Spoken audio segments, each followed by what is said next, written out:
I thought it was better use of my time grading out this wall than it would be to risk my life in the traffic circle with the rest of the guys. When you made a post about we need to get home safe to our families, I was like, the traffic circle must be hectic if Chad actually made a post about it. Well, it was just sort of like to flex my muscle. Yeah, we're doing this, you know. But Mhm. still, fucking be cautious here, Yes. you know. We And did long time ago we did islands in the middle of the of like Highway 2 in yeah, in Pickering. So the traffic's going like 80, 90K. And it's like in the middle of Highway 2 we're doing these islands and we were allowed to block one lane in the morning. And then halfway through the day, when the traffic shifted, we had to shift over to blocking the other lane. Like you could block the east lane in the morning and the west lane in the afternoon. So that way, yeah, and on the north south, you could block the north in the afternoon and the south, no, the south in the afternoon, the north. Anyways, we had to constantly move the pylons around, but every morning we would have a meeting and we would stand in the lane where the pylons were, and there's these cars going boom, boom. And I would be like, this here is life, and outside of that pylon is death. This is death outside the pylon. And every morning I would gather everybody together and be like, here is death. This is where you will die. You will 100% die if you are outside these pylons.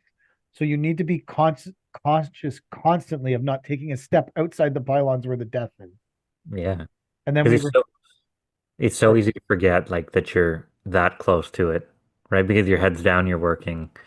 Like, get up, you got to take a piss. You see the bathroom, you just take a couple steps and you die. boom, We, uh, we actually on the board, I had it as labeled as death job. the death And job. whenever the guys had to go to it, I called it death job. And that way I drove into their skulls. This is a job of death. There's death everywhere on this job. So, and then one guy stepped, this is a, he stepped off the curb into the pylon area and slipped and twisted his ankle and landed on the ground and laid there.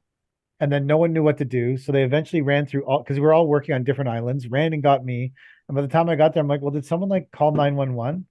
And so they called 911 and an ambulance rolled up in the northbound lanes. And we had the guy was laying in the southbound lanes and they looked at him. And the first ambulance that rolled up looked at him and said, you don't look that hurt. And we have more urgent matters. And they drove away and left him lying in the road. I was like, what Uh, the fuck is going on? well, how bad could his ankle be broken or twisted that I, you need an ambulance? That's not an ambulance. they loaded him up. They took him away. That's like, And okay, put him in the back of the truck and we'll drive him there, but not an ambulance call. he couldn't get up. He couldn't get up. He had to be on like, yeah, just the way he fell. He couldn't get up. And Hmm. to put this in perspective, he's the one that made all the videos back in the day of being hardscape Rob Ford. Yeah, that's who I thought it was. It must be the Hardscape Rob for. He looks like he couldn't get up if something happened like that. So him falling and laying in the lane was a like, and then the second ambulance came, and then they had to load him up and get him in it, and that's like whole shit show of things Back happening. in the ambulance, holy, it's an Yeah. expensive day. Yeah. Yeah. Yeah. Now, in that situation, who pays for the ambulance? The company? I think the company paid for it.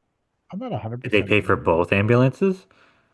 I don't think we got charged for the first one that just left him lying in the road. Yeah. To be fair, they left this guy without doing any kind of assessment. Like they literally drove up, put on their hazards and their flashing lights, looked across the island where we were laying the pavers at the man lying in the lane on the other side and said, that guy doesn't look that hurt. We have more urgent matters to attend to and left. They didn't tell us if someone else was coming. They just See, gone. I would do that type of thing. Have you rolled past your job site before and not stopped because the guys looked like they had it under control? I did I've that today at the roundabout. I've rolled past job sites where I looked like they were totally out of control and was like, I should probably not stop in this moment because whatever built up to this moment for these guys was probably a lot of bad shit. And they're just in this moment, it looks like chaos. And if I show up, I'm probably only going to be angry and add to the utter chaos of the situation. So I've kept going.